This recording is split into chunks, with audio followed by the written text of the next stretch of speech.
যারা এই চেয়ারে বসে এরা আগে যাই থাকে, চেয়ারে বসার পরে আইলে যাইলে হয়ে যায়। এই জন্য নতুন সরকার আসলে এখানে ভালো করে পরিষ্কার করে জিন ভূতের দোয়া পড়ে গলায় তাবিজ ফরাইয়া আমাদের দেশের উপদেষ্টা মন্ত্রী প্রধানমন্ত্রীকে বসাইলে কিছুটা হইলে সঠিকভাবে দেশ চালাতে থাকবে। আজকে সমাবেশ কেন? নির্বাচনের দাবিতে না, নির্বাচন যে তারিখে দিচ্ছে এটা ঠিক আছে। আমরা তার আগে নির্বাচন চাইছিলাম, ডিসেম্বর হলে আমরা ঠিক করতাম, কিন্তু আমরা তো নির্বাচন চাই। কি বলেন? এদেশের মানুষ 54 বছরে কোন নির্বাচনে দেখে নাই।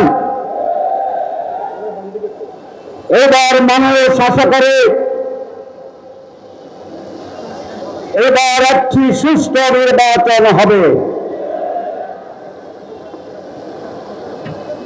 আমরা ইলেকশন চাই, সিলেকশন চাই না।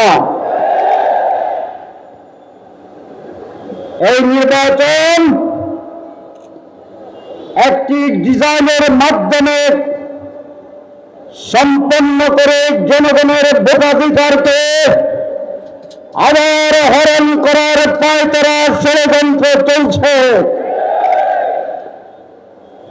যদি সেরকম তৈরি করা নির্বাচন হয়, বিদেশের ডিজাইনের নির্বাচন হয়, তাহলে বাংলার মানুষ জীবন এবং রক্ত দিয়ে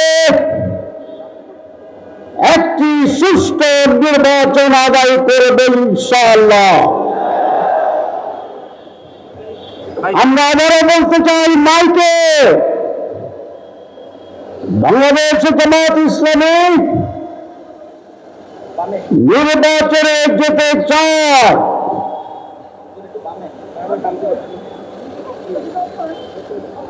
কিন্তু তার আগে সুষ্ঠু নির্বাচন হওয়ার বিষয়গুলো জনসমক্ষে উদ্ভাসিত হতে হবে, পরিষ্কার হতে হবে, আনন্দমুখর পরিবেশ তৈরি করতে হবে। সরকার যে ঘোষণাপত্র নিয়েছে, একটি মাত্র দল অভিনন্দন জানিয়েছে, বাকি সকলে ইতিবাচক বলে বলেছে। যদি এটা করা হয়, যদি এটা করা হয়, যদি দুইটা করা হয়, তাহলে মেজরিটি দল শর্তহীন ভাবে এই ঘোষণাকে গ্রহণ করে না।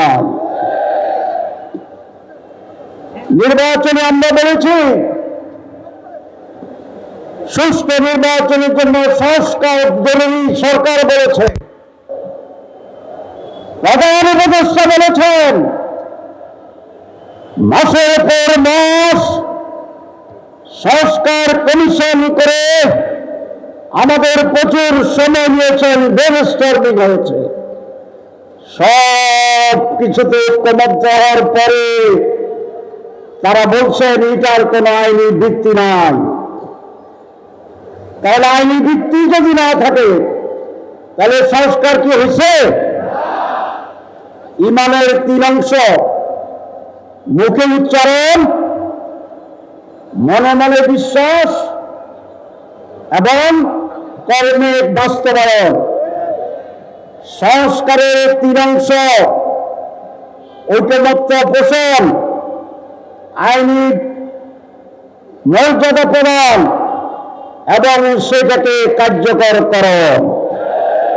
আমাদের সরকার মুখে স্বীকার করছে আর দুটা করে না, ইমান আনছে।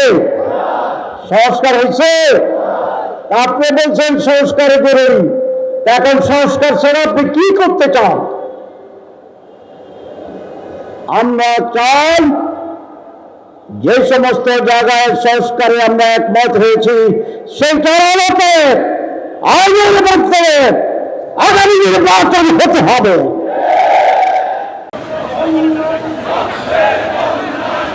Thank you.